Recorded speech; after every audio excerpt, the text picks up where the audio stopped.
Welcome po sa aking channel mga ginigilo kong taga-subaybay. Samahan niyo ako at dadalhin ko kayo sa 80 Vincent Street, PF Homes, Parañaque, Metro Manila. Pag-usapan natin ang tungkol sa isang pamilya na walang awang pinaslang, ang Vizconde Murder Case o mas kilala bilang Vizconde Massacre. Kung ikaw ay pinanganak ng 1980s, malamang alam mo nang tungkol dito dahil ito ay naganap noong June 30, 1991 na gumimbal hindi lang sa buong Pilipinas kundi sa ibang bansa na rin. Masayang naninirahan ang pamilya Vizconde sa BF Homes, Parañaque, Metro Manila. Ang ina ng tahanan na si Estrelita Gonzales Nicolas Vizconde o mas kilala bilang Esti ay pinanganak noong November 24, 1941 sa Baliwag, Bulacan. Habang ang kanyang panganay na anak na si Maria Carmela Nicolas Vizconde o tawagin na lang natin sa pangalang Carmela ay ipinanganak noong January 5, 1972. Sa makatuwid, 19 anyos lamang siya nang nangyari ang pamamaslang.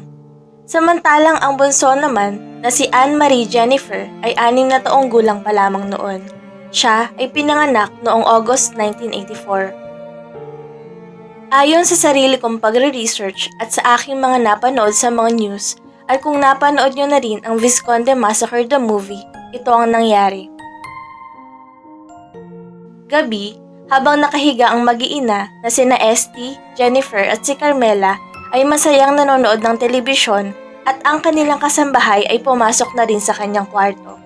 Nang walang ano-ano ay may kumatok sa kanilang pinto at pinagbuksan naman agad ni Carmela sa kadahilanan na kaibigan di umano niya ang kumakatok.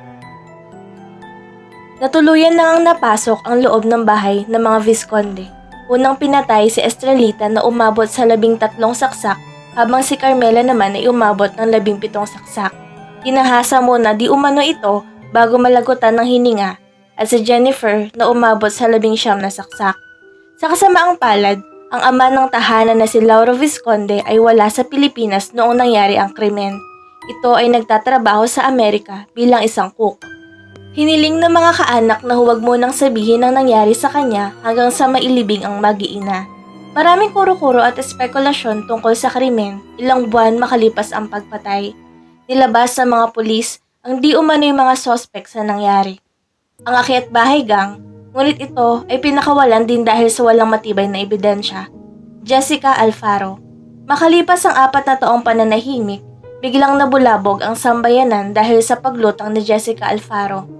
Ang star witness ng Vizconde Massacre. Ayon sa kanya, kasama siya mismo sa nanloob sa pamilya Vizconde. Itinuro nga niya ang grupo ni Hubert Webb na responsable sa pagpatay at paghahasa sa mag-iina. Hubert Webb. Si Hubert Webb, ang anak ng batikang aktor na si Wilfredo Webb at nooy senador. Ang grupo ni Hubert Webb, di umano ang pumatay at kumahasa sa mag-iina. Matagal nang ninanais at inaasam-asam ni Hubert ang dalagang si Carmela, ngunit hindi siya ang tipo ni Carmela. Makailang ulit niya itong tinanggihan, kaya nagawa ng grupo na pasukin at gahasain si Carmela. Samantala, ang amang si Lauro ay uhaw pa rin sa paghingi ng hustisya laban sa pumaslang sa kanyang mag-anak. At hindi nagtagal, nakamit ni Lauro ang hustisya. Naipakulong niya ang grupo ni Hubert Webb at nagdusa rin sila ng 15 taon sa kulungan. Ngunit noong December 14, 2010, sila rin ay pinalaya. Lauro Vizconde ngayon. Ang ama na si Lauro Vizconde ay pumanaw sa edad na 77 noong February 13, 2016. Sana po ay nagustuhan niyo ang Tagalog Real Life Crime Story ko ngayon.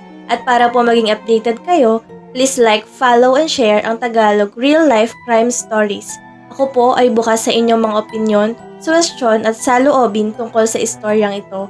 Mag-comment lang po kayo sa baba. Hanggang sa muli po mga ginigilo ko.